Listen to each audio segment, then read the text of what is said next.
You know, we're always told that if you want to transform your health, you have to make these massive, life-altering changes. But what if that's all wrong?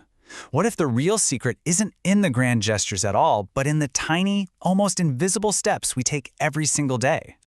Okay, check this out. This is a pretty powerful idea from the UK's chief medical officers. I mean, seriously, let that sink in for a second. A miracle cure. We're not talking about some expensive new drug or a complicated surgery. We're talking about something we can all access, just moving our bodies.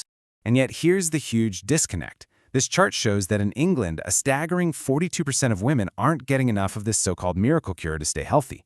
So you gotta ask, right? If we have a miracle cure, why are so many people leaving it on the shelf? Well, to figure that out, we've got to look at the official rules of exercise, and why for so many of us they feel less like helpful advice and more like this giant, unclimbable wall. Yep, there it is. That number we've all had drilled into our heads, 150 minutes a week. Now, when you look at your already packed schedule, that can feel impossible, right? It sounds like you have to schedule multiple long trips to the gym, and who has time for that? And it's not just a feeling. When you ask people what's stopping them, the number one answer, almost every time, is a lack of time. It creates this whole all-or-nothing trap. If I can't do the full 150 minutes, then why bother doing anything? Okay, but this is where things get really interesting. Because some new research comes along and completely demolishes that whole idea, revealing a health hack that, get this, only takes a couple of minutes. So let's just throw that old rule book out for a second. What if you didn't need to find a whole hour or even half an hour in your day? What if you could take that miracle cure in tiny, really powerful doses? All right, get ready for this. Forget 150 minutes. The number you really need to remember is this one, 1.5. Yeah, you heard me right. Not 15, 1.5 minutes.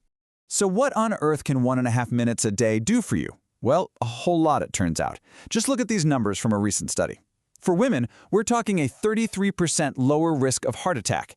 And get this, a 40% lower risk of heart failure. That's just mind-blowing for such a tiny investment of time. And here's the absolute best part. When we say vigorous activity, you're probably picturing like an intense gym session, right? Nope. We're talking about stuff you're probably already doing. It's what researchers call incidental activity. It's choosing the stairs, hauling in the groceries, or even just playing really hard with your kids or your dog. These are moments you can find in any day. Now this idea, this power of small, proactive steps, it's actually bigger than just exercise. This exact same principle applies to public health on a massive scale, and the stakes can be literally life or death.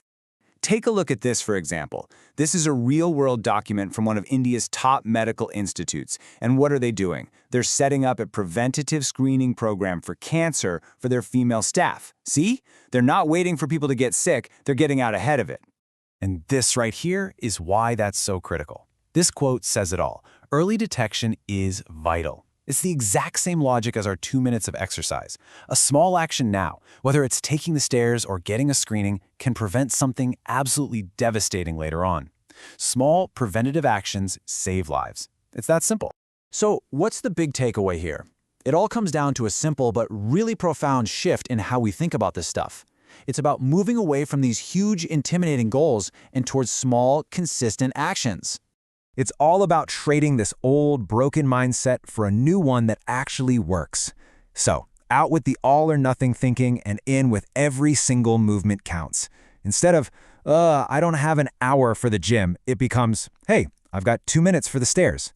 And just like that, the miracle cure isn't on some high shelf anymore. It's right there for you every single day. So, let's wrap this up. The real question isn't about how you're going to find an hour in your day that you just don't have. It's about finding those 2 minutes that you do have. So I'll leave you with this. What's the one small step you're going to take today?